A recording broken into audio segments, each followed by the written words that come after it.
Hey guys, tonight we drift slowly into the frostbitten silence of the 19th century Arctic. You're bundled in a thick, musty coat, probably someone else's hand-me-down, and standing at the edge of a creaking wooden deck. Below you, the sea isn't flowing. It's frozen solid in thick slabs that groan like distant thunder. Icebergs drift by lazily, like sleepy white whales that forgot where they were going. The air smells like whale oil, wet wool, and cabin breath. Your ship, one of Her Majesty's best, or so they claimed, isn't moving. It's trapped in a slow-motion disaster, wedged between pressure ridges and snowdrifts taller than a grown man. You've been here for months? Maybe years? Hard to say. Your pocket watch stopped ticking last winter, and nobody trusts the sun anymore. It circles lazily in the sky like it, too, has given up on linear time. The captain claims you're somewhere near Lancaster Sound, though you're not sure if that's a place or a hallucination. The maps are charmingly vague, just a few squiggles and phrases like unexplored and here be ice bears. Every day, a crewman climbs the mast to check the horizon. Every day, he sees only white. White above, white below, white within. Snow on snow on snow, until your brain starts to feel like it's made of chalk dust. You probably won't survive this, by the way. Arctic expeditions had a charmingly high mortality rate in the 1800s, more a hobby than a plan, really. But don't worry, tonight we're only here to relax in it. So, before you get comfortable, take a moment to like the video and subscribe, but only if you genuinely enjoy what I do here. And hey, post your location and local time in the comments. It's always lovely to see where in the world you're drifting off from. Now, dim the lights, maybe turn on a fan for that soft background hum, and let's ease into the night's journey together. You wake up, if waking is the word for. Rising from a shivery wool-wrapped doze in a room shared with 14 other snoring humans and one catatonic tin stove. The ship groans again, the sound of timber disagreeing with physics. You glance around the dim cabin. Frost rims every edge of the window, forming delicate fractal art you're too tired to appreciate.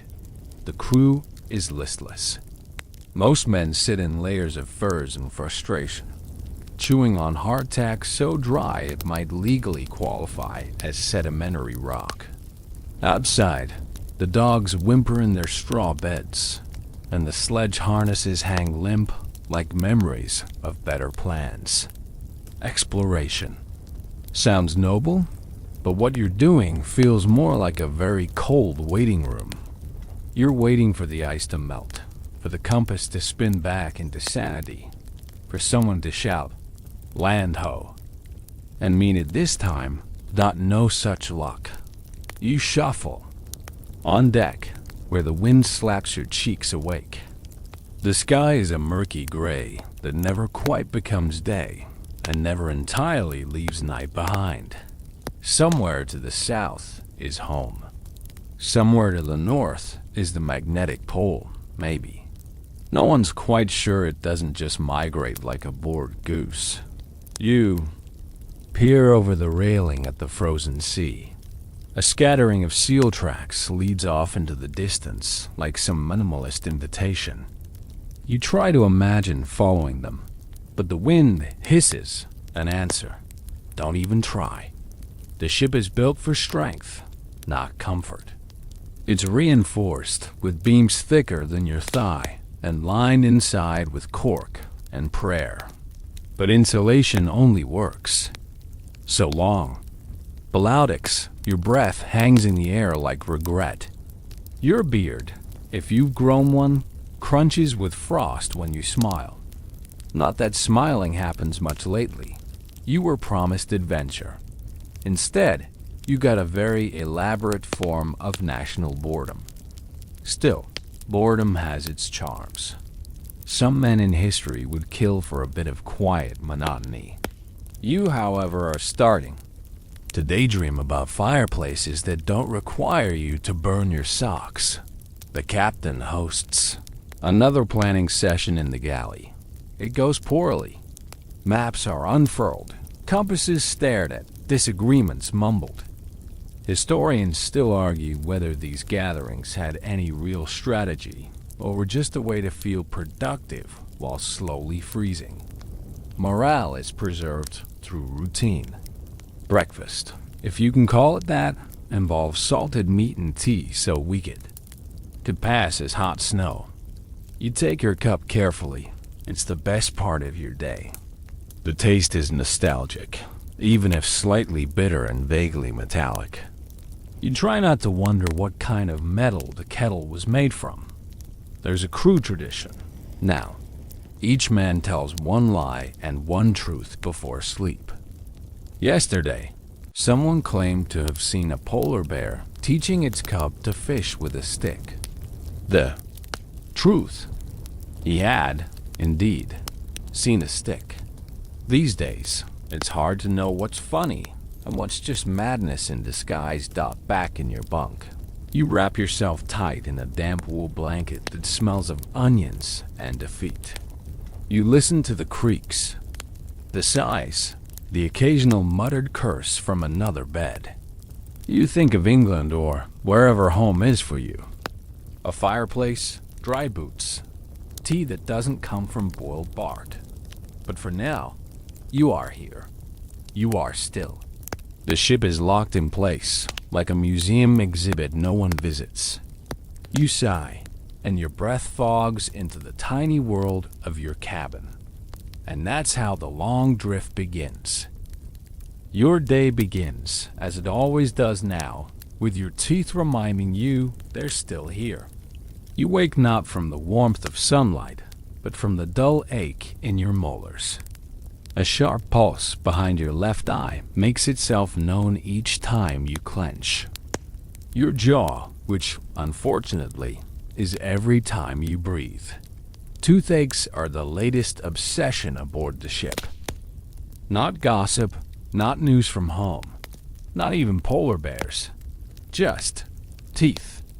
Specifically, how many of them still function.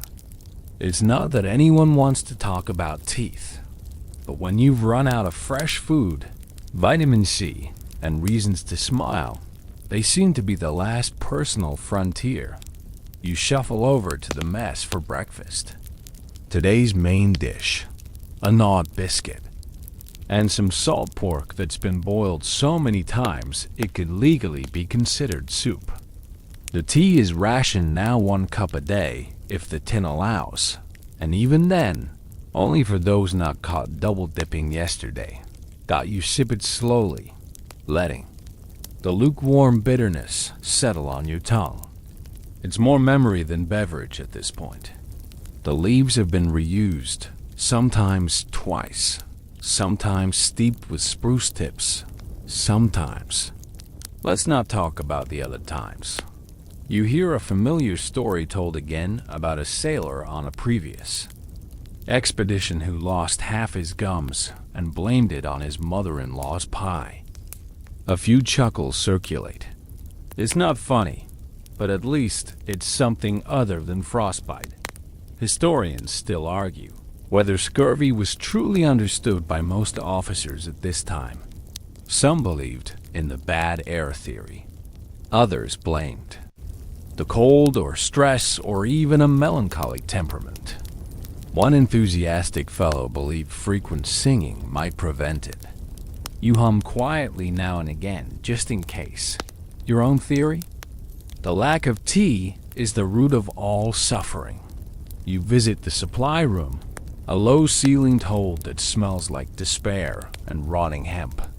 Crates of dry goods are counted obsessively. Labels have faded. Some tins rattle in suspicious ways. There's one crate marked Tea in bold ink. It's been opened. Inside, leaves that crumble at the touch, a few strands of mold. and a note that simply says, "Sorry." Your crewmate Johnson has a plan. He proposes infusing fabric. Specifically, the lining of old mittens, which once stored dried herbs. You both agree it's desperate, but Johnson insists it tastes like memories. You try it that night. It does taste like something like sock. You say nothing.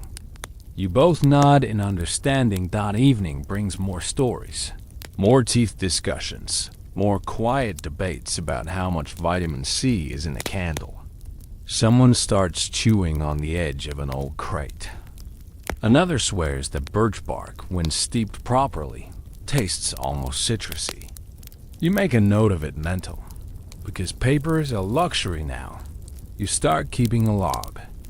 Not of dates. Those are meaningless now, but of tea alternatives. So far, your list includes crumbled spruce twigs, old pipe ash rope fibers, chewed tobacco, filtered twice, crushed beetle shells, one time only, socks. It's not a proud list, but it is a list. You long for tannins. You long for a properly steeped, gently steaming, coppery cup of English breakfast. You trade your last spoon for a decent brew, or at least for a sugar cube. It's funny what becomes valuable when society melts into ice. Every so often, someone swears they smell tea. You call it the phantom brew. It visits mostly around 4 a.m., just before your toes begin to go numb again. You sniff the air, desperate, but find only the faint aroma of boot polish. The captain tries to lift morale. He reads aloud from a naval handbook, his voice echoing against the timber walls. Discipline, routine, and moral courage shall see us through. No mention of tea. You roll your eyes in the dark. You're pretty sure moral courage doesn't steep well dogged by the second week of dwindling rations. The mood changes. A hush settles over the crew, not from reverence, but from shared caffeine. Withdrawal. Eyes grow heavier. Tempers flicker like dying lamps. You start to miss the bickering. At least that had warmth. On your next shift, you pass by the science officer. He's taken to documenting snowflakes, sketching them by lantern light like tiny frozen gods. He insists some of them resemble tea leaves. You squint. Maybe.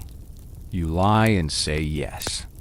It's enough to make him smile, and that's rare enough to be. Worth it. The wind howls that night. It shakes the rigging like angry fingers on a harp. You huddle close to the stove. It's fed with wood splinters, now scraps from a broken chair and part of an oar. You volunteer your journal's back pages. The captain approves with a heavy nod. He, too, misses the tea. You try to imagine what awaits when the ice finally breaks. Green fields, warm mugs, bustling streets.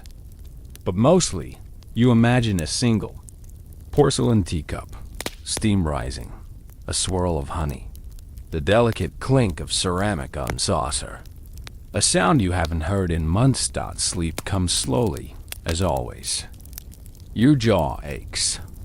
You press your tongue to your gums and try to ignore the soft pulse beneath them.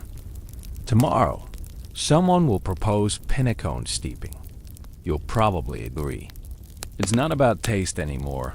It's about ritual, warmth, the idea that comfort still exists, somewhere in the bottom of a cup.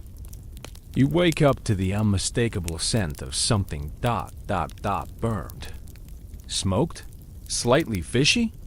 It takes a moment for your sleepy brain to register that it's your coat.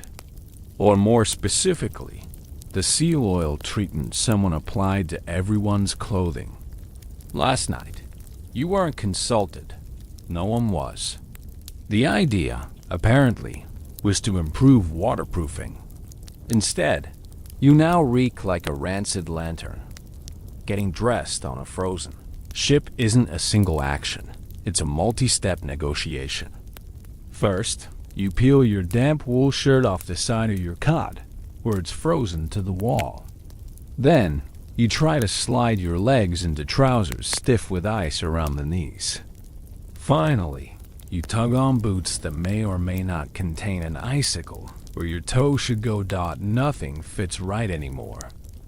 Everything shrank the day you fell through thin ice waist deep and didn't dry your uniform fully before sundown.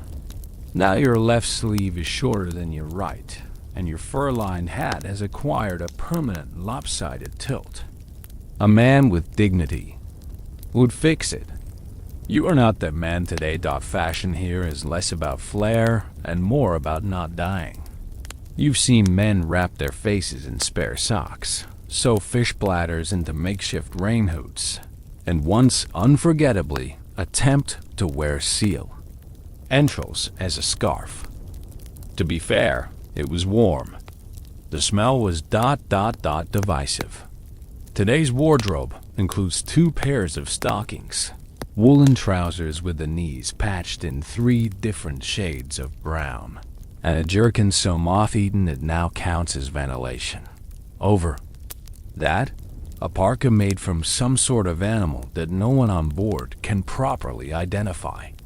Might be dog, might be manatee. No one wants to be certain. As you tug your coat closed, the buttons rebel. 2 are missing. 1 is frozen shut, and the last is being held in place by a fragment of fishing line you borrowed from a trap that definitely needed it more. Fashion disasters aside, the real problem with all this layering is sweat.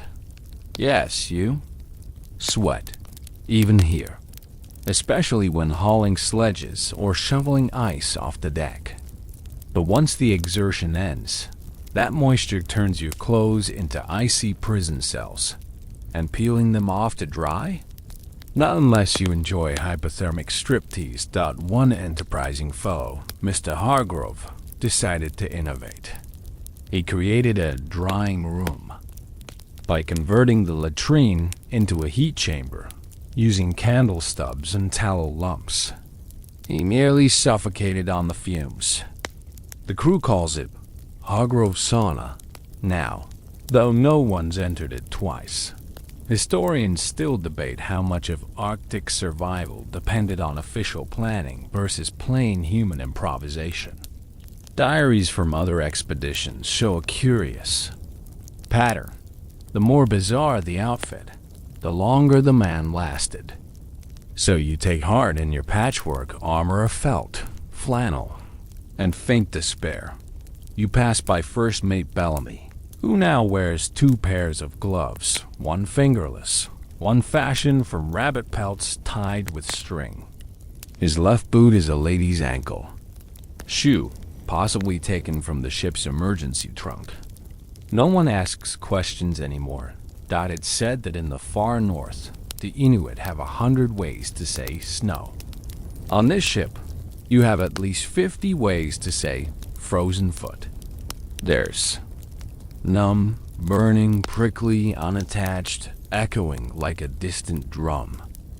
And the dreaded silent toe, which means you stopped feeling it 2 days ago and forgot it was there. One afternoon, you helped patch a hole in a sled cover using a strip of old uniform pants and melted boot glue. The result is hideous, but sturdy. Functionality, you remind yourself, is the new beauty. Later, you attempt to reattach a sleeve that ripped while you were trying to climb onto an ice ridge. You stitch it using seal sinew and a needle carved from a bone comb. It takes 2 hours and ends with the sleeve pointing slightly backward, but it holds. Mostly. There's 1 man on board who never seems cold. McDougal. No one's sure how he does it. He claims it's mental discipline, and the secret is to pretend the cold doesn't exist. You suspect he's just too stubborn to shiver. He wears half as many layers as the rest of you, and routinely saunters on deck in a wool vest like it's spring in Scotland. The rest of you call him Mad Doug. not to his face. Sometimes you catch a reflection in the polished metal of the ship's bell. It's not a comforting sight. Wind-chapped cheeks, ice-crusted eyebrows, lips perpetually dry and faintly blue. You try to remember what your face used to look like in a mirror. Warm, soft, slightly smug dot at night. When you finally strip down to your base layers, the stench is memorable. A stew of fish oil, body odor, smoke, damp wool, and something faintly medicinal you're afraid to identify. You consider boiling your undergarments, but you're not sure if they'd survive the experience or if you would. Some men have taken to naming their coats. You're not sure if this is sentimentality or encroaching madness, but you catch Johnson whispering to Sir Fluffles again as he buttons it tight before bed. It makes a strange kind of sense. If your coat is your lifeline, you may as well give it a personality. Yours is named Patch. You thank Patch every night, sometimes aloud. There comes a morning, if you can call it morning, with the sun barely lifting itself above the horizon like a hungover god, when someone makes a bold suggestion. It happens over breakfast, which today is a ration of salt beef that squeaks. When you bite it and tea brewed from water, melted off the roof beams. Someone, nameless for now, leans back and mutters, "What if we boiled a boot?" You don't laugh. No one does. Because the silence that follows is not disbelief, but contemplation. This is how far you've come. The idea sounds absurd until you remember that the boots are leather, and leather is, essentially, animal hide. An animal hide, when softened and simmered, becomes gelatinous. Gelatinous things, when steeped long enough, become liquid. Liquid, in the right light and mood, can be called tea. So, someone, let's call him Wadsworth, because of course it's... Wadsworth fetches a boot. Not his best one, but a backup.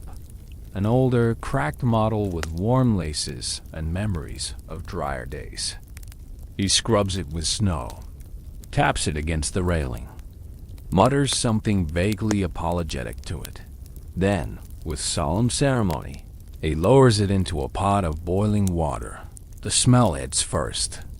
A curious blend of scorched leather, sea salt, mildew, and disappointment. You all gather round, like monks, witnessing a new form of baptism. No one speaks. The pot bubbles. The boot shifts slightly, like it might swim. You're struck by the realization that you're watching a shoe stew. After an hour, Wadsworth ladles out a cup. It is brown. Distinctly brown. Somewhere between tea and soup and the runoff from a stable floor. He sips it, winces, swallows, then nods. "I've had worse," he says. Historians still argue whether Arctic explorers truly boiled their boots for sustenance, or whether such accounts were exaggerated to add heroic flair.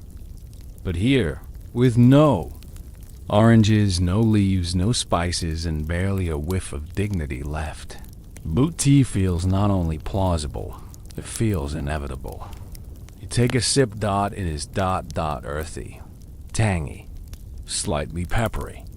You try to identify the notes. Desperation? Regret? A whisper of foot? It's not pleasant, but it's hot. And hot, in this part of the world, is practically gourmet. The tradition begins. Not daily boots are finite, but when morale dips below sea level, the kettle comes out and a sacrifice is made. Sometimes it's a soul. Sometimes a strip of leather cut from the inner tongue. One bold soul even uses a belt. It becomes a ritual. The boiling, the stirring, the sip. The judgment. Men rate each batch on a 5-toe scale. A particularly chewy brew might get a two-toe, while a surprisingly aromatic one perhaps steeped, with clove from an old pipe pouch reaches a four-toe and a heel. No one ever awards five. You start experimenting. Someone suggests adding birch bark shavings. Another donates a dried fish scale for texture. One night, in a flash of brilliance or madness, someone tosses in a clove of garlic filched from the ship's dwindling spice chest. The result is confusing, but memorable. On especially cold nights, boot tea becomes a form of comfort. You sip it slowly, cradling the tin mug in both hands, eyes closed, pretending it's something more. Coffee, cocoa, mulled wine, even just proper tea. The kind that doesn't involve toe sweat. You try not to think about where the leather came from. Cow? Horse? Whale skin? At this point, does it matter? The doctor expresses mild concern about tannins and unknown residues. But when asked for an alternative, he offers only a shrug and a recommendation to chew snow less often. And so, boot tea becomes legend. A strange alchemy of survival and surrender. Not quite nutritious. Not quite delicious. But undeniably, something. And in the Arctic, something is often enough. Some of the younger crew take to writing recipes. Boot tea a la beechwood. Leather broth with birch undertones. Blister reduction stew. You admire the effort. You worry about the sanity. But mostly, you're just glad they're still joking. One evening, while sipping a particularly strong brew cut from the captain's spare gaiters, no less, you have an out-of-body moment. You look at yourself from above, wrapped in animal skin, sipping boiled footwear, nodding appreciatively at the finished. This, you realize, is peak Arctic, that you don't even miss real tea anymore. Not really. What you miss is what it represented. Home, warmth, time that moved at a human pace. A quiet moment in a world that wasn't always trying to kill you with wind. Now, the ritual matters more than the contents. That night, someone plays a tune on a broken fiddle. Someone else hums along. You cradle your steaming cup. The boot, drying beside the stove, looks slightly more dignified now, like it understands its purpose has been elevated. You fall asleep with the taste of boiled leather on your tongue and a strange warmth in your chest. You dream of Earl Grey, but when you reach for it, it's wearing shoelaces. Tonight's tea is brewed through a sock. You wish you were kidding. Johnson, the man of questionable culinary courage, claims that using a wool sock as a filter enhances the flavor, removes floating bits, and gives the drink a subtle, earthy profile. You suspect this is just his way of saying fewer hairs. Still, options are limited. You hand him your least crunchy sock and try not to think about where it's been. The sock is suspended over a tin mug, held in place with two forks and the delicate tension of hope. Inside the sock, shavings of dried bark, a hint of dried kelp, and something that might once have been a lemon rind. You close your eyes. If you concentrate hard enough, it almost smells like tea. If you concentrate too hard, it smells like foot. You sip. You survive. It's a Thursday, you think. The concept of weekdays has become vague. Time here stretches and folds like fabric. Sometimes a single hour feels like a week. Other times, entire days slide past while you're lost in a daydream about buttered toast. Routine is your closest friend now. Every morning, clear snow from the deck. Every midday, mend something, usually a glove, a rope, or your own resolve. Every evening, tea, filtered through progressively stranger textiles, thought your bunkmate. Fraser has taken to wearing 3 scarves and a sock on each hand. He claims they're hand socks and that they help him concentrate. You don't argue. You've worn stranger things to bed, including, on one memorably cold night, a cooking pot. Some men build a card table from stacked crates and scraps of sailcloth. They play whist endlessly, altering the rules to keep it interesting. Today's version involves slapping the table every time someone plays a queen. Yesterday's version allowed 1 bluff per game, unless the bluff involved a fish, in which case you lost 2 points. They're not great rules, but they're your rules now. You take your turn at the game. Your hands are stiff, but you manage to play a pair of 2s and shout "Queen," just to see what happens. No one corrects you. Everyone slaps the table anyway. The rhythm of this place has become dreamlike. You hear your own thoughts echo back at you like distant whale song. You walk into rooms and forget why. You laugh at things that aren't funny, like the time someone sneezed and cracked the ice on their mug dot one night. A man named Hollis recites poetry over dinner. Not by heart, but improvised. It involves snowflakes falling like bets and toes that dream of warmer boots. You all clap. He bows deeply and nearly falls into the soup pot. You're all losing it a little, but gently. Like a slow slide, rather than a fall. One of the junior officers, barely 20, paints scenes on the inside of his cabin wall with soot and lamp oil. The Arctic sky, a dog sled, his mother's kitchen, imagined in thick black strokes. He invites you in to see it. You tell him it's beautiful. It's not, really, but the effort is. Historians still argue whether such hobbies were acts of preservation or delusion. But anyone who's boiled a boot for tea and then held a soot painting on a pie understands. Sometimes, the only thing left is pretending better things exist. You try brewing your own sock-filtered concoction the next day. It goes poorly. The sock slips, dumping an entire handful of lichen and leather scrap into your mug. You drink it anyway. It crunches. Later that night, you make a list of everything you've used in place of tea leaves. Bark boot, leather, old tobacco, crushed biscuit, crumbs, dried fish skin, never again. Pine needles, a sock, used a sock, clean allegedly. Some pages from the ship's rulebook, steeped for irony, despite the absurdity. The ritual of tea remains sacred, even when it's no longer tea. Even when it's just warm liquid that doesn't freeze your lips on contact. You've come to believe that it's less about flavor and more about temperature.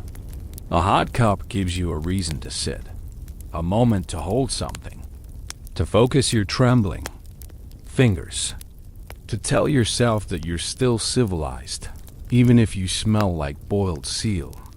Sometimes you sit with your back against a barrel, staring at the stove, letting the warmth of your mug seep into your gloves. Around you, men play cards, whittle spoons, murmur stories about things that may or may not be true. No one raises their voice.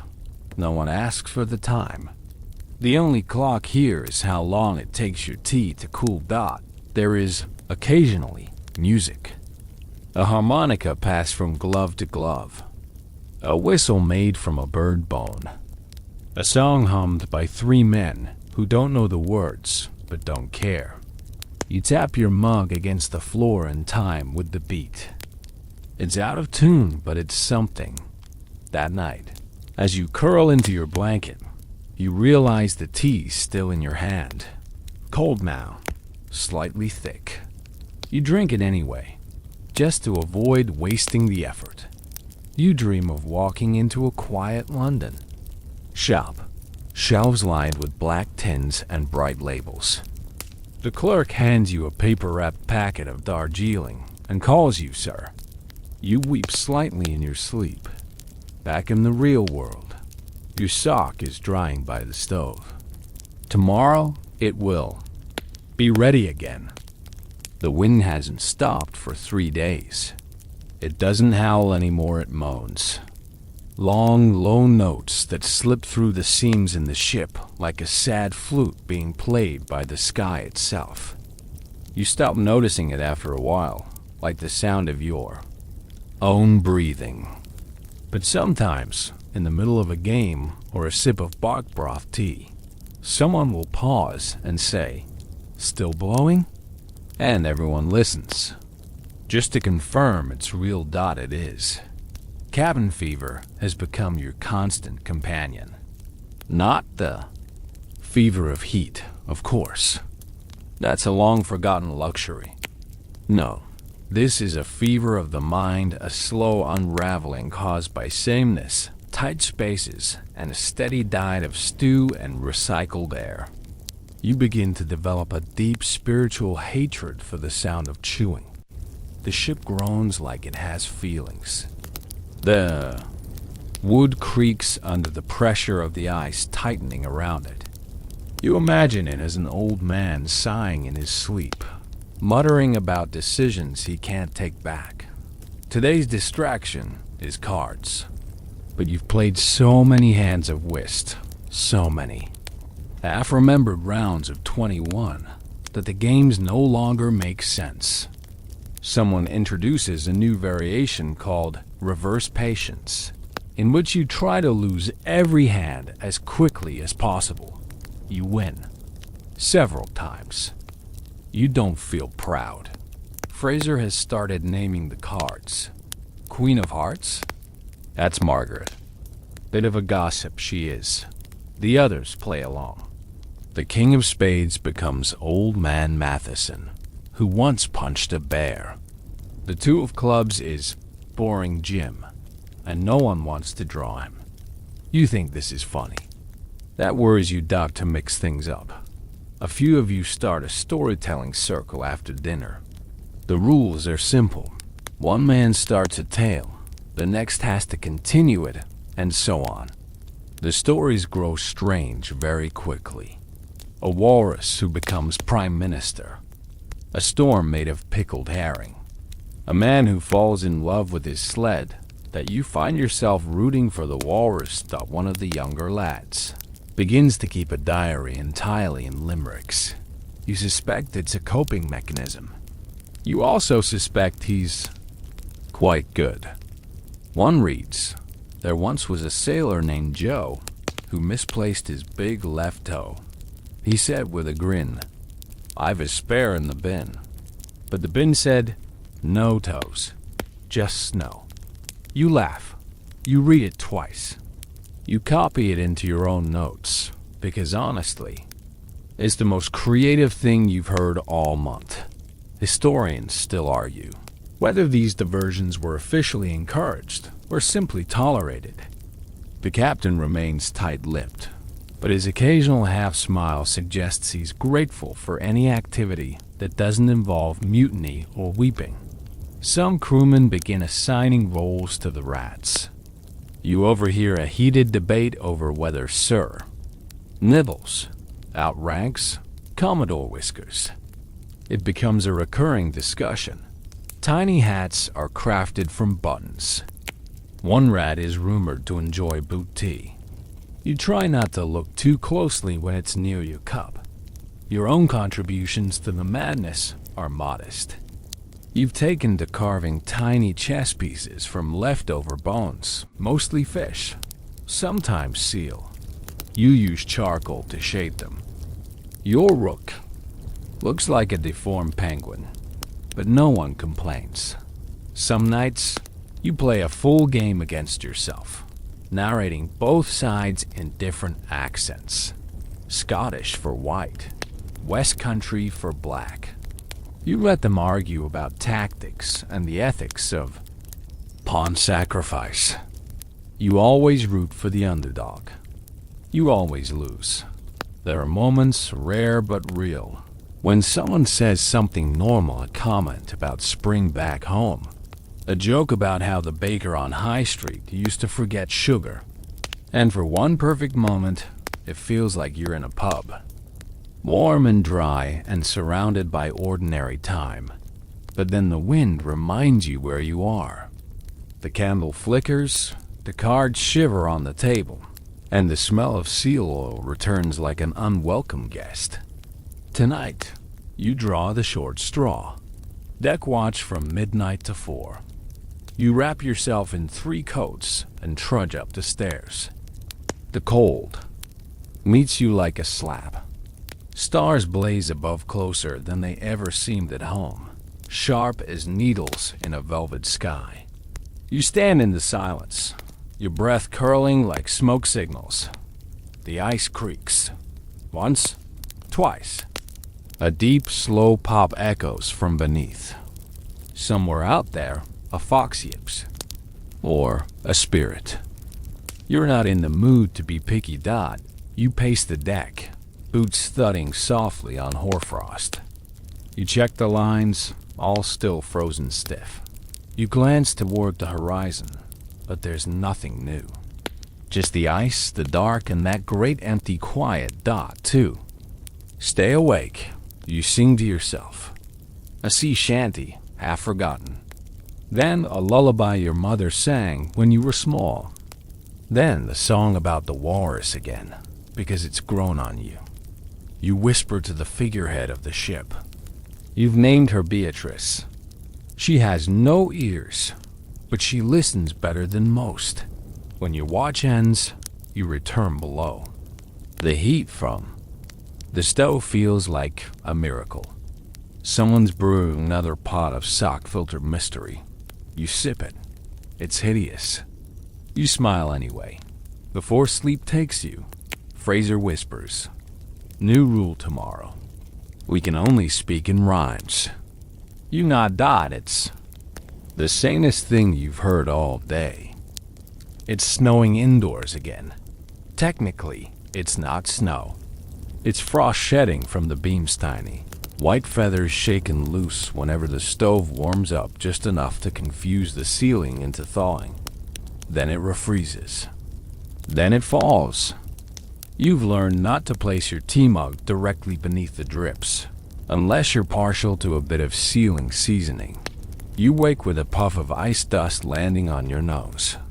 Blink a few times and pull the blanket tighter around your shoulders. Somewhere across the room, Fraser is snoring like an old accordion. Someone coughs. Someone else mutters something about penguins. Despite the fact that you're nowhere near the South Pole, you stretch your arms. Every joint makes a quiet popping sound like a string of damp firecrackers. The cold has turned your muscles into reluctant tenants. They complain about every movement, pack their bags every morning, and yet never quite leave. Breakfast is flexible. Most days it's a combination of salt pork, hard biscuit, and something called Arctic pudding, which is neither Arctic nor pudding. More of a congealed stew made from yesterday's leftovers, boiled into submission. You eat it. Anyway, it's warm and vaguely savory, and that's enough dot today. The captain allows an outdoor excursion, code for walking in circles next to the ship until your legs. Remember, they're attached to a human. You bundle up like a toddler dressed by an overcautious parent. 2 scarves, one over your nose. Gloves inside mittens. 3 hats, one of them stolen from a scarecrow in the cargo hold. The outside world is white and flat, the horizon bleeding into the sky until it's unclear whether you're on land, sea, or some surreal salt flat. Ice ridges rise like fossilized waves. Everything is silent except the crunch of your boots and the occasional groan from the ship's hull. You and a few others trudge around the perimeter. You poke at the snow with a stick, as if expecting it to bite back. Johnson claims he saw bear tracks yesterday. You squint into the distance. Just wind-scoured ripples. Maybe. There's a strange beauty here. You've come to appreciate the way the snow sparkles like ground-up diamonds when the light hits it just so. How the wind sculpts the ice into alien curves. How your breath fogs and lingers like a tiny ghost. You find a small hill of pressure. Ridge, really, and climb it just for something to do. At the top, you stand alone, the wind whipping your scarf sideways. You shout into the emptiness. I order a large tea, extra strong.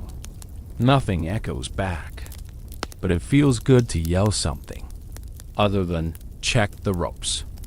Back on board, you peel off your outer layers and hang them near the stove. You watch as ice melts from your mittens and forms little puddles at your feet. You consider using that water for tea. But remember, Fraser tried that once and ended up hallucinating his grandmother tap dancing on a walrus. The afternoon is spent sewing. Your gloves are developing holes in all the places gloves aren't supposed to have holes. You borrow some thread from the doctor's kit surgical, technically, but you're not planning any operations. You stitch while humming something vaguely nautical. The result is lumpy but functional. You declare them bespoke. Historians often overlook the quiet hours of exploration, the moments between storms and sledge hauls. But these are the hours that last longest in memory.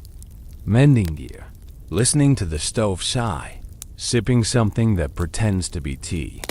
You try a new blend tonight. Charred biscuit crumbs with a dash of peppermint. Oil someone found at the bottom of a medicine crate. It tastes like regret brushed with mint. But it's hot, and that's enough. After supper, the storytelling resumes. Tonight's theme is home. One man describes his father's bakery and the way the loaves used to crack open in the oven like smiling mouths. Another talks about a dog that waited at the gate every day until he came home. Fraser describes a girl named Ruby and a cherry tree that bloomed too early every spring. You think of your mother's teapot. Blue porcelain, chipped at the spout, always filled to the brim. You speak of it gently. The others nod. They understand. Someone begins to hum again. A lullaby none of you remember learning. You all join in, off-key and too slow, but it fills the room like warmth. Later, you play a few rounds of blind chess, a game invented just this week. The board is scratched into the table with a knife. The pieces are random. Corks, buttons, pebbles, a particularly round bean. No one remembers the rules, but that doesn't stop you. You move with confidence. Fraser declares checkmate after only 4 turns, then immediately apologizes. Tonight, you sleep with a rolled-up sock beneath your head, pretending it's a feather pillow. Your dreams are soft and slow. You ride a tea kettle across a frozen lake. The walrus from earlier returns. Now wearing a monocle, you smile in your sleep. You wake to the distinct and unmistakable smell of burned something. It takes you a moment to figure out what's on fire, or rather, what was on fire. Turns out Fraser tried to warm his tea with a candle while half asleep and managed to ignite the hem of his own blanket. The fire was short-lived, mostly smoke, and put out by a half cup of yesterday's boot tea. No harm done, aside from a new hole in his bedding and a renewed respect for combustion. The captain makes a dry joke about issuing blanket licenses, and you all pretend to laugh. It's important to laugh, even when it isn't funny. Especially when it isn't funny. This morning, tea is unusually bitter. Johnson admits he experimented with roasted lichen for depth. It has depth, all right. It tastes like boiled tire. You drink it anyway, because there are only so many liquids that won't freeze solid. And you've already tried boiled shoelace water. You've noticed your tongue has gone numb at the edges. Probably the cold. Possibly the tyrolican tea. You jot it down in your mental list of symptoms to worry about later. The weather is unusually clear today, and with the light comes a rare treat: shadow. You'd forgotten how comforting a shadow can be, a proof that the sun, distant and aloof, though it is, still exists. You stand on deck a little longer than usual, just watching your silhouette stretch across the frost-glazed planks. It wobbles when you raise your mitten. You wave at it. It waves back. There's a crew-wide project this week, constructing a snow oven. The theory, apparently borrowed from Inuit methods and cobbled together from a sailor's half-memory of an article he read once, is simple. Dig a trench in the snow. Build up the sides. Line it with stones heated from the stove. Cover it. Bake something inside. Ideally, bread. Realistically, a half-cooked mass of flour and hope. You're on Team Rock Heater. Your job is to carry warmed stones wrapped in sealskin mittens from the stove to the oven site. It's like being part of a sacred procession, only with more tripping and swearing. Once the oven is preheated, meaning vaguely warm and not currently collapsing, you begin the baking experiment. The dough is made from hardtack crumbs ground into flour-like dust, a bit of melted fat, and whatever else could be spared. Someone swears they added cinnamon, but you suspect it was just a dream they had and confused with reality. The smell is promising. When the loaf emerges, it's charred on one side, frozen on the other, and barely solid in the middle. It's passed around like a holy relic. You each take a bite. It tastes like brick dust wrapped in ambition. Still, you cheer. You slap each other on the back. You name the loaf Norman. Johnson writes a poem about him. Historians still argue whether such morale-boosting efforts made measurable difference to polar crews. Some scholars insist it prolonged survival. Others call it whistling in the dark.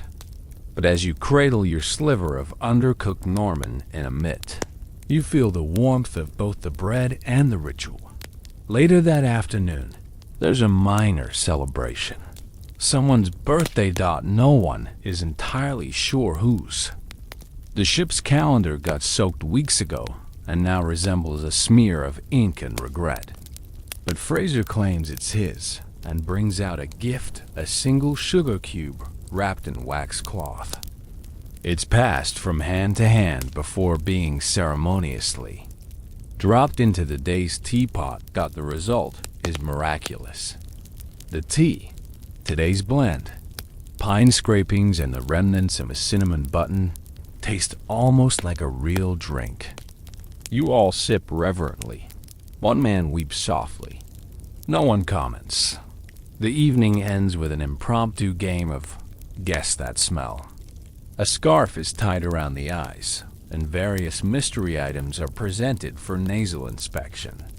Highlights include seal blubber, dried moss, a shaving brush soaked in tea, and one man's sock. Fraser wins, but only because his sense of smell was already so damaged he guessed porridge for every item and accidentally got one right. Before bed, you check your boots for frost. They're stiff as stone. You knock them together like castanets, just for the sound. You find it comforting. You've taken to talking to your boots, quietly. Just a thank you before bed. They've held up surprisingly well, considering.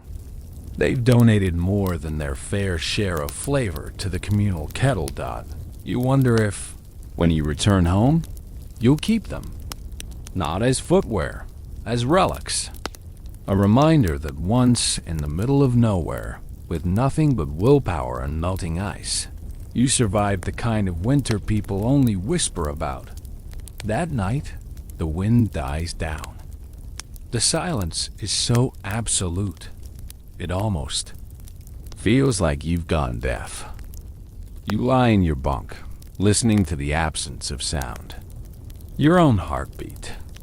The creak of the ship shifting slightly in the ice. The faint hiss of Fraser talking in his sleep. Something about spoons. You cradle your mug close to your chest. The last of the sugar cube tea swirling in your belly like a spell. You drift into sleep thinking of warm kitchens and familiar voices, and that one bite of bread that almost tasted like memory. It's laundry day. You didn't vote for it. No one did.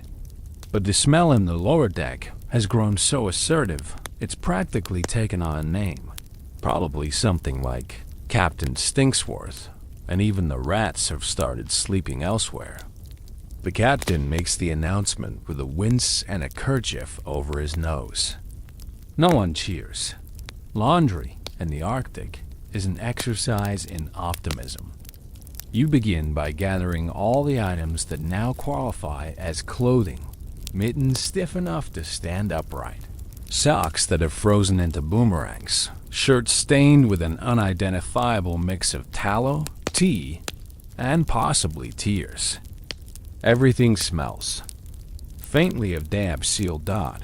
Your washing tools are ... limited. Melted snow for water. A bar of soap someone's been whittling down for 2 months. A scrub brush missing half its bristles, and, mysteriously, its handle. You improvise with a spoon. You scrub your socks in a tin basin, watching the water turn an alarming shade of brown-gray. You try not to think about it. The ice outside is cleaner than this. The sock protests by tearing slightly at the heel. You mutter an apology. Someone proposes a drying line, strung between the ship's masts. The wind snaps it with a single gust.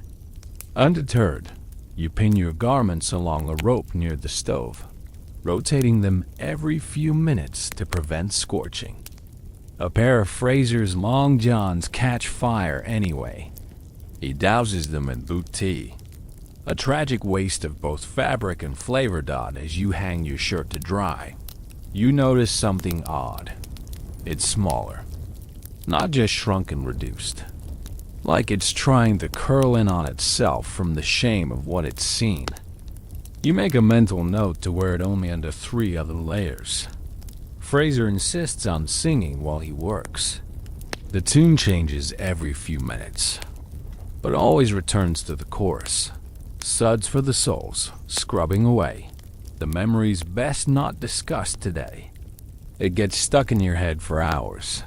You remember a time when laundry was just a chore, annoying, routine, forgettable. Now, it's a form of spiritual cleansing. You hold a freshly rinsed undershirt up to your face and inhale. It still smells like despair, but now it's clean despair. The real joy comes in folding.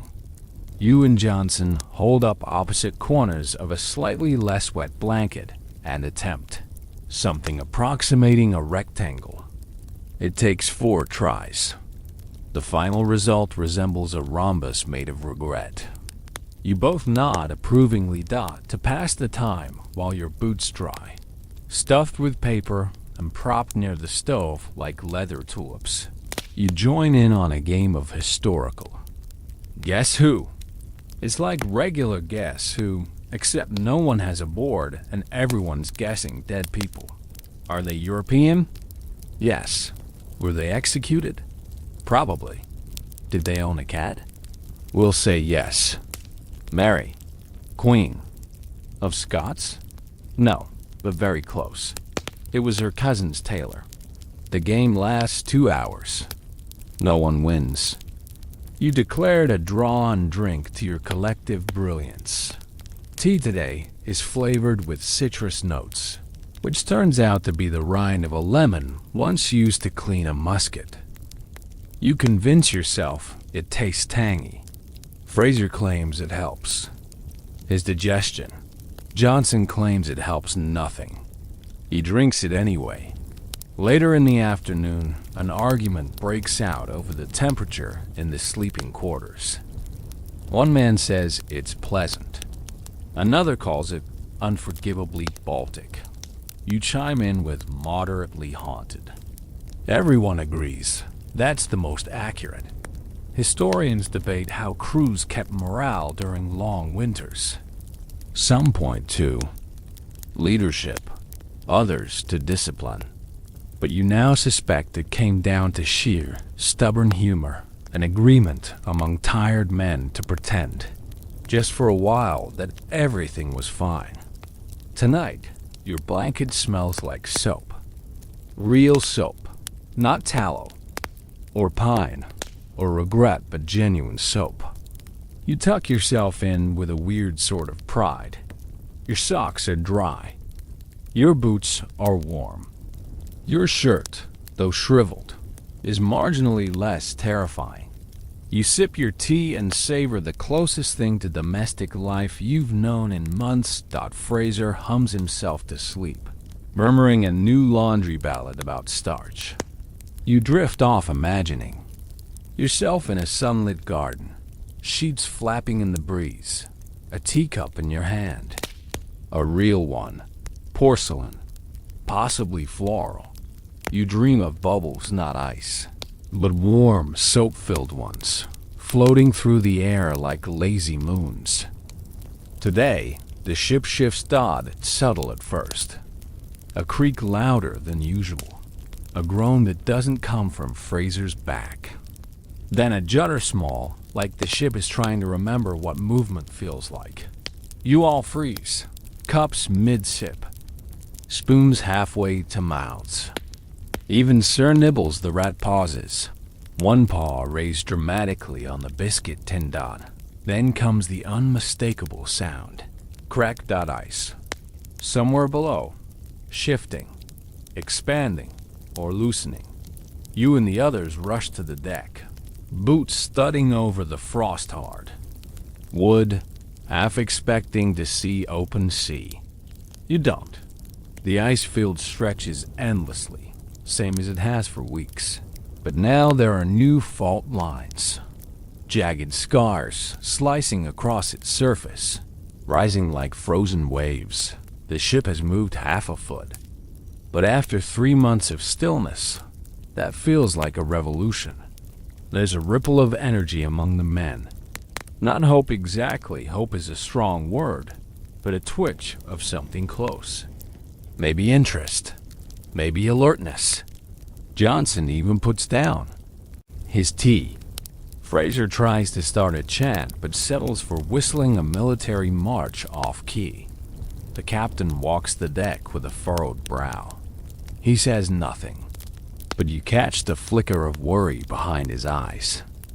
Movement is good until it isn't.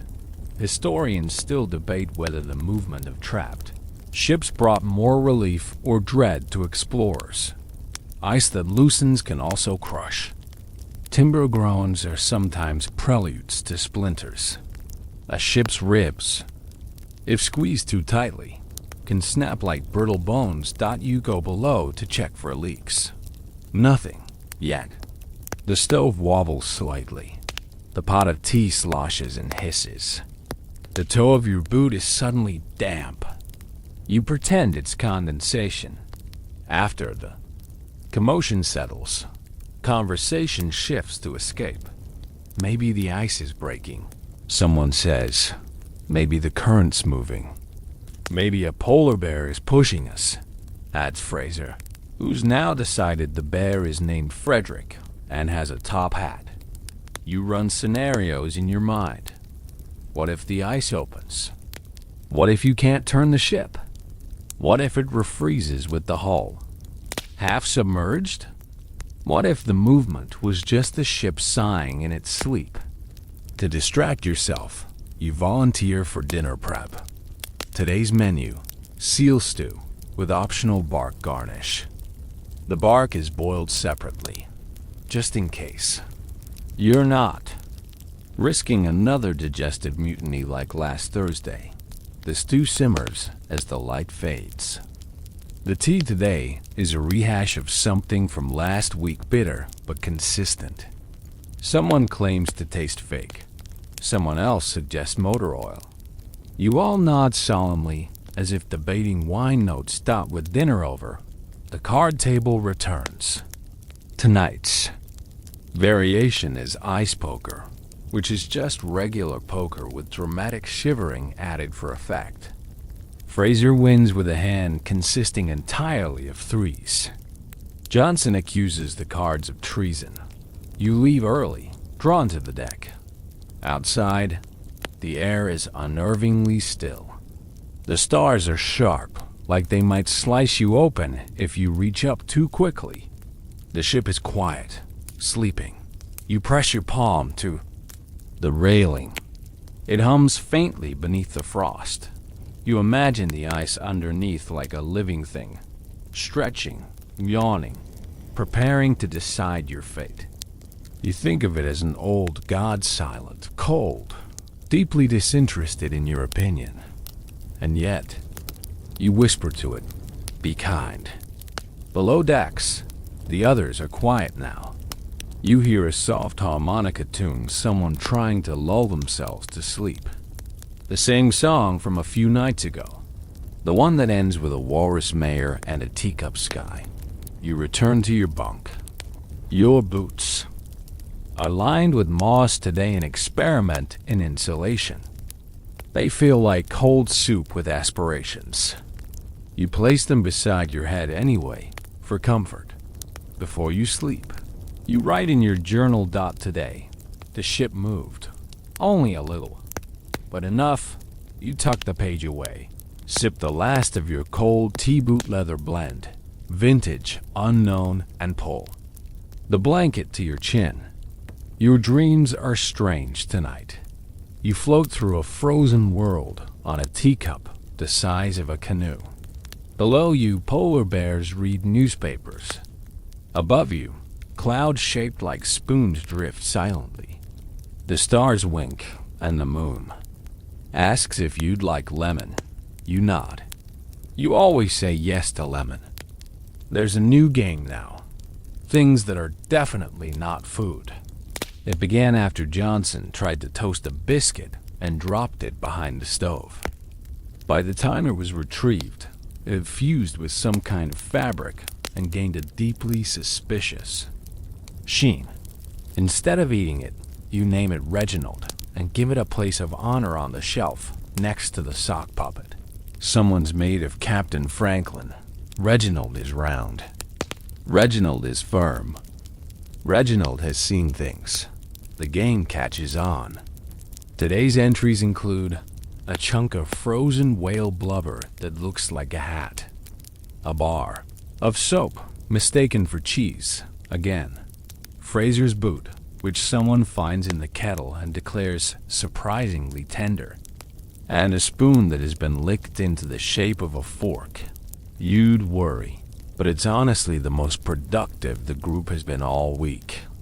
Your own contribution is a hunk of hardtack that broke 2 teeth and a chair leg.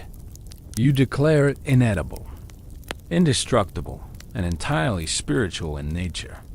You carve a face into it with a knife and call it St. Tullus. Johnson gives it a small hat. Outside, the ice groans again. Not a crack this time, but a stretch. A long, slow tension that runs through the hull and into your bones like a warning bell rung at half-dash volume. You go above deck.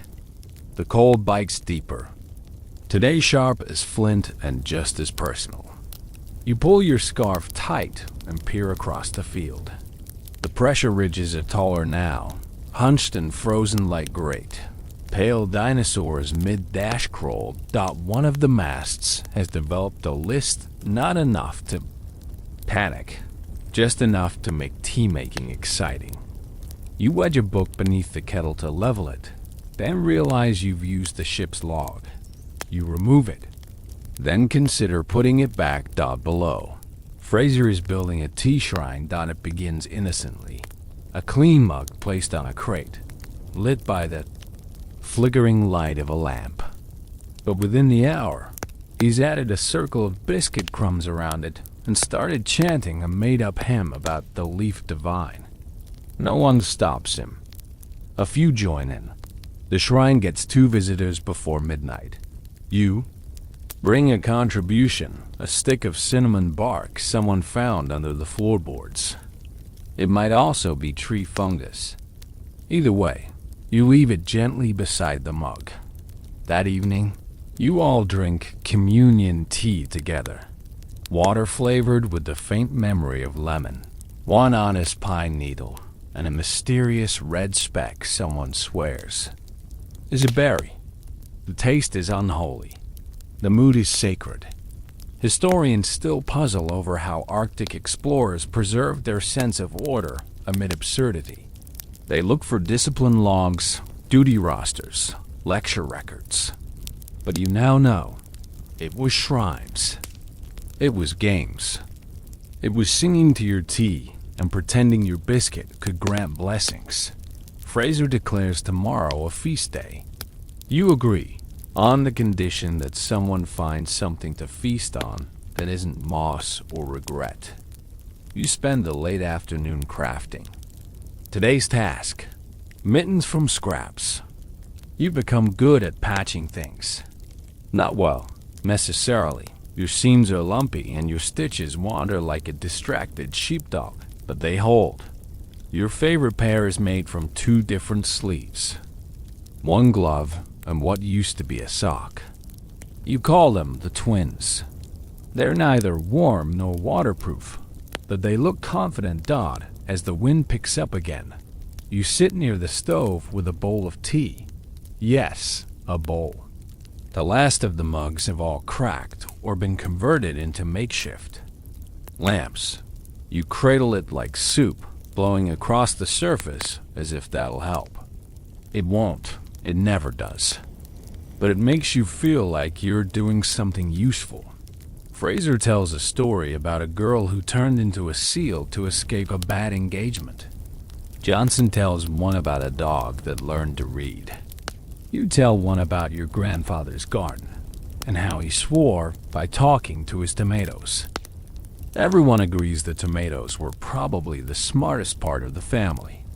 Before bed, you write another journal entry. You've taken to using charcoal and birch bark. Paper is a luxury now. You miss it more than you expected. Today you write, the ship still holds, that the ice still speaks, that the tea has gone mad. We follow gladly. You sleep in 3 pairs of socks, 2 scarves, and 1 boot, just on your left foot, for balance. Your dreams are soft and strangely musical. Someone is playing the harmonica again, but this time, it sounds like a lullaby in your dream. The ship sails slowly, gently over a sea of warm tea. The stars above are sugar cubes. The moon winks and Reginald rides a biscuit raft, waving farewell. You wave back.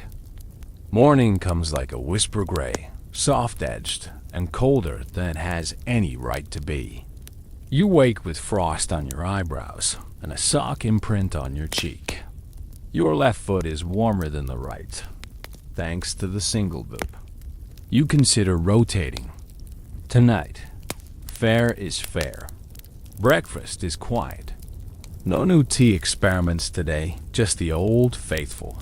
Boil pine needle water with a hint of leather essence, steeped in the memory of warmth. It tastes like licking a forest, but it's comfortingly familiar now. The ship hasn't moved again. The ice has settled, resuming its eternal siege with quiet menace. You sense it pressing inward, like a giant cold fist trying to remember what. A splinter feels like someone suggests a walk, more out of habit than hope. You bundle up 5 layers deep, 2 scarves, mittens within mittens.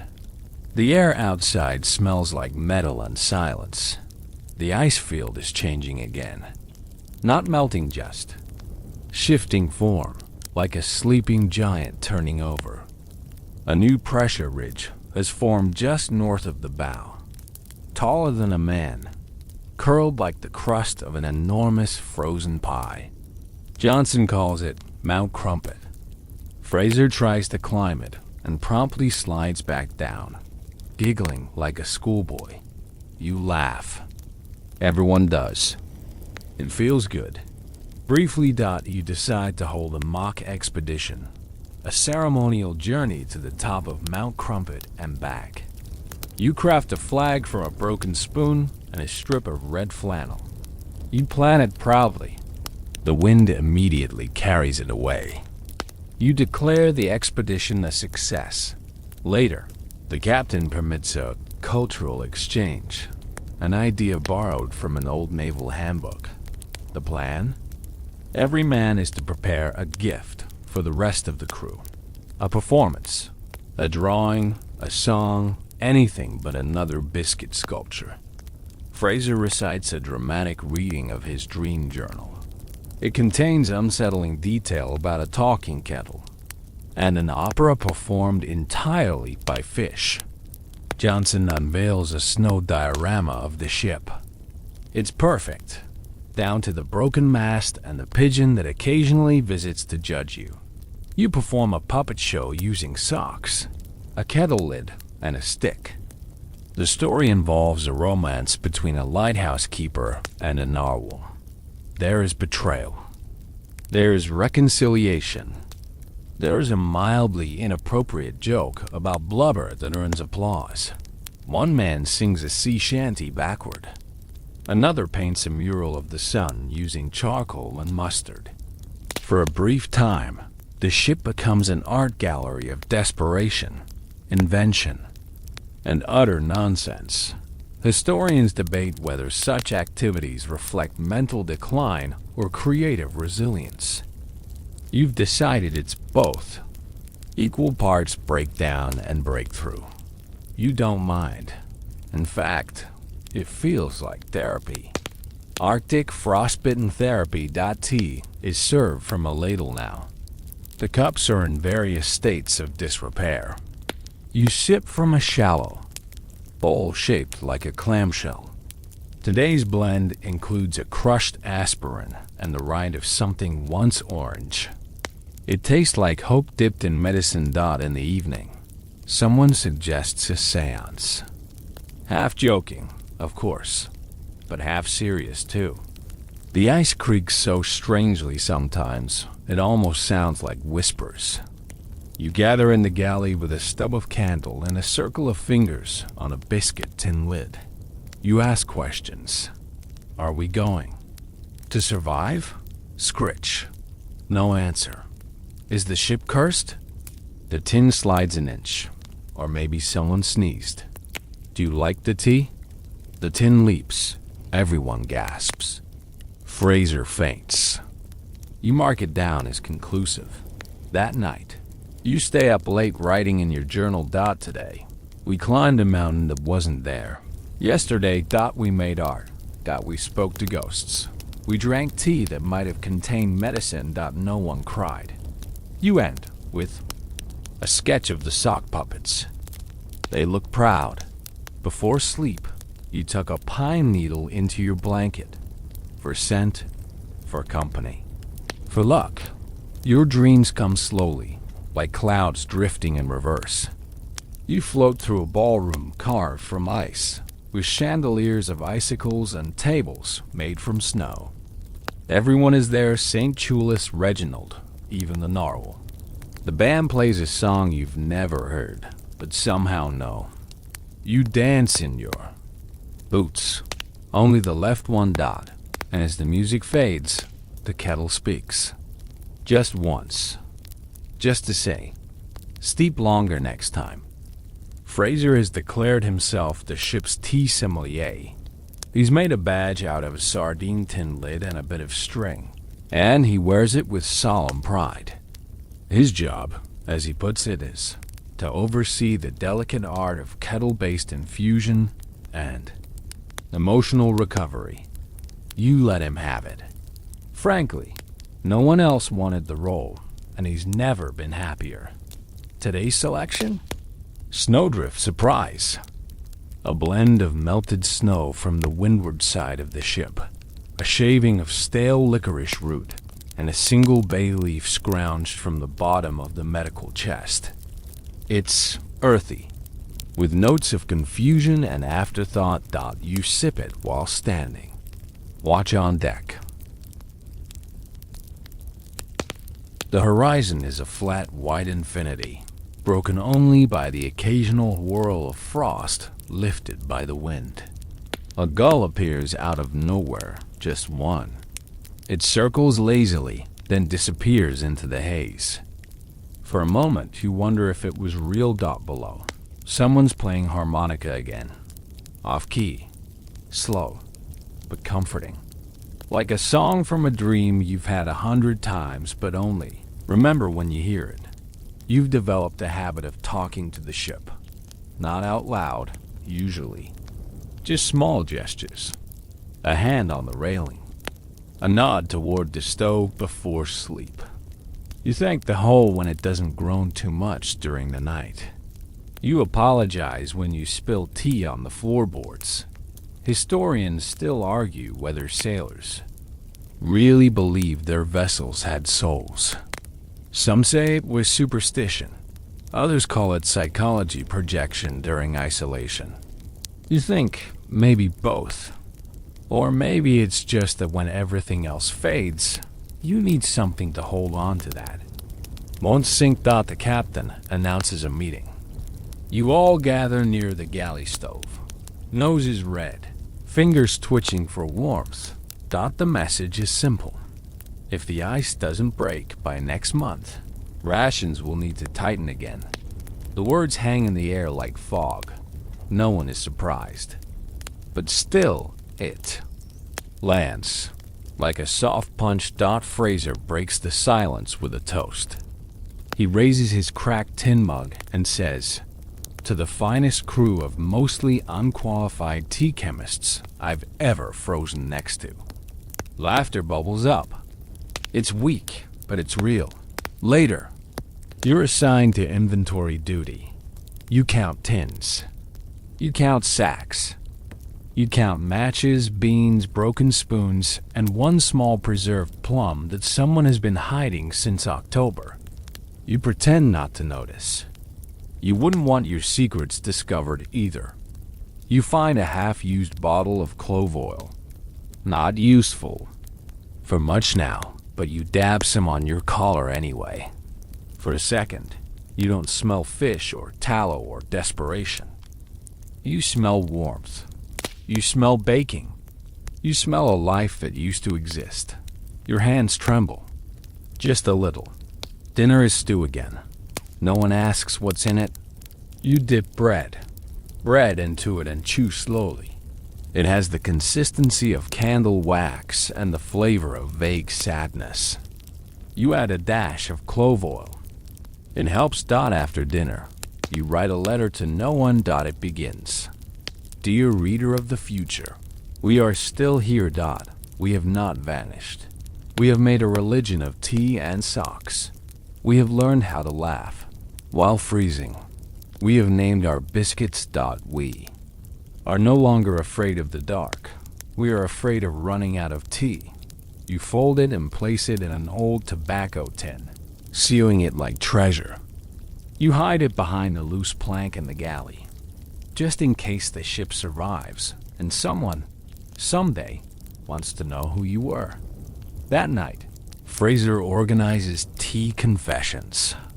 You sit in a circle and each share one guilty pleasure or hidden truth.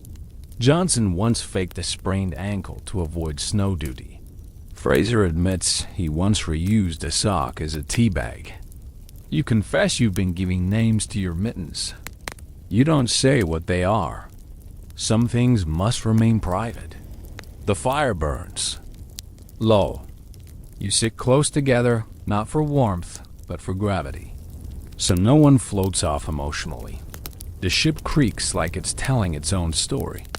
A story older than any of you. One that doesn't end yet. Your dreams tonight are warm. For once, you're in a little shop filled with porcelain kettles. Each kettle tells a joke when it boils. You sip tea made from clouds. The sky is orange. The biscuits sing lullabies, Dot, and just before you wake, the ship whispers, "Steady now." Almost. You wake to a new sound.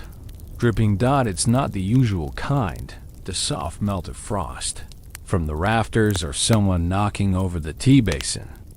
No, this is rhythmic, regular, intentional. You sit up, heart ticking a little faster than you'd like, and glance at the window. A miracle. The ice on the pane is melting. Not entirely, just the corners. Just enough to make it shine like glass again. Dot below deck. The others are stirring. Fraser has already announced the news, loud enough for the rats to hear. "Gentlemen," he declares, "our long winter may have blinked." You rush outside, barely dressed, scarf still hanging from your neck like a limp tail. The light hits your face like a blessing in a slap. The sky's brighter. The air still cold, but no longer angry. The ice around the ship is softer, cracked in places. The ridges look tired. Water. You see water, a sliver of it, glinting along a distant edge like a secret invitation. The captain stands at the prow, staring silently, knuckles white on the railing. He doesn't speak, doesn't need to. Everyone's watching the same thing. Change. Fraser tries to sing the national anthem, forgets the words, and switches to a hymn about potatoes. No one stops him. It fits. Later, while melting snow for tea, Johnson drops the ladle. It bounces, clangs, and skitters beneath the stove. He mutters and gets down on his knees to retrieve it. He doesn't find the ladle, but he does find something else. A tin can wedged behind a broken beam, carefully wrapped in waxed cloth. Unopened. A communal silence descends as he presents it to the crew. The label, long faded, is guessed to be peaches, or pears, or possibly chicken fat. No one is sure. A vote is held. The can will be opened that evening. A celebration. You suggest using the good spoons. The rest of the day becomes preparation. Shirts are scrubbed. Hair is trimmed using sewing scissors and guesswork. Fraser polishes his tea mug with spit and resolve. You are assigned to decoration. You carve a flag from the sleeve of a ruined coat and affix it to a pole made from a snapped broom. The flag says nothing, just a red X. It feels dramatic. Tea is brewed with reverence. Pine, licorice bark, a single clove, and half a sugar cube someone saved in their sock. It's the best tea yet. You say so aloud. So does everyone else. When the can is finally opened, there's a beat of hesitation. The knife slips in with a hiss. The top peels back. You all lean forward. It's not peaches. Not pears. Not even chicken fat. It's beans. Cold, gray, slightly gelatinous beans in thick syrup. No one blinks. No one breathes. Then someone cheers. Then someone else. The tin is passed around like communion, a spoonful each. You savor it like caviar. It tastes of salt and iron and memory. You cry a little. So does Fraser. So does Johnson. No one pretends otherwise. Historians often marvel at how little it takes to restore morale. A sliver of sun, a warm wind, a single can of beans. But when everything else has been peeled away, small joys become sacred. You sit on deck as dusk falls. The can beside you, licked clean. Fraser hums again, This time a tune you almost recognize. Something from your childhood, maybe, or from a dream. The wind changes. It blows from the south now, gentle, wet, and insistent. You lift your face to it, and for the first time in months, the cold feels like it's leaving. You write again in your journal. Today, we were rich. We drank real tea. We ate beans from heaven. We remembered how to laugh without irony. The ship sighed. The ice blinked. We blinked back. You fall asleep to the gentle creak of thawing timber and the occasional splash as a ridge breaks and slides into water. You smile. Your dreams are vivid. The ship sailing once more, cutting through open sea. The tea never runs out. The biscuits are soft. Fraser wins an award. You wear a crown made of spoons. You look back and see the ice receding, quietly, respectfully. You nod. It nods back. You don't wake the silence anymore. Now it's the sound of melting, persistent, playful, like a child poking you in the shoulder and whispering, "Hey, look what's happening." The ice is breaking. Not dramatically, not all at once, but in slow, delicious chunks, snapping, groaning, shifting. It sounds like the world cracking its knuckles after a long nap. Fraser records each new sound in a notebook labeled Important Arctic Noises. His spelling is worse than usual. You pretend not to notice. Today, the captain gives an order no one dared dream of a week ago. Prepare the sails. It's symbolic, really. The sails are still frozen stiff in places, and the wind hasn't favored you yet. But it's a gesture, a ritual, a way to say, we are not done. You help unroll canvas from its icy tomb. It smells like rope and salt and old wool. The feel of it beneath your fingers is electric. For a moment, you're not a frozen tea cultist with mismatched mittens. You're a sailor again. The mood on deck is electric. Fraser holds a tea toast to return of motion. Johnson makes a speech that starts out hopeful and ends in a limerick about frostbite. The pigeon even comes back, landing squarely on the half-melted flagpole. You decide it's a good omen. Below deck, you pack. Your things not to leave, but to believe. Your journal. Your lucky spoon. The sock puppet with the monocle. Same Tulis is carefully wrapped in a scarf. Fraser insists the tea shrine be moved somewhere with sunlight and cross breezes. You don't argue. There's a plan now. If the ice continues to yield, the crew will attempt movement within the week. No one says escape. No one needs to. The idea itself is fragile, like glass still forming, but it's there. You all rehearse how it might feel. You gather for tea, as always. Today's brew's pure snowmalt with the last shaving of ginger root and a splash of condensed milk, someone's secret reserve, now joyfully sacrificed. The taste makes your toes curl. The air smells different, brighter, like wind through curtains.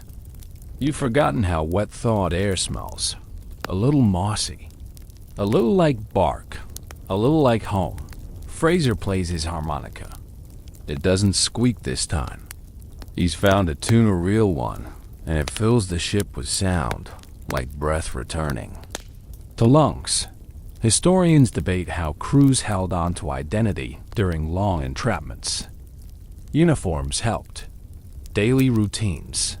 Naval hierarchy. But you now know, it was music. It was beans. It was naming your tea blends and pretending your biscuit could bless marriages. You sip slowly, savoring every molecule. Johnson dabs his tea behind his ears, just in case. Fraser begins writing his memoir aloud. Title: I Married a Teabag and Other Arctic Misunderstandings. You fall asleep early. Not because you're tired, but because your body wants to dream. And dream you do. You're back in motion. The ship glides like a ghost through open water. The kettle whistles cheerfully. The flag flaps at full mast.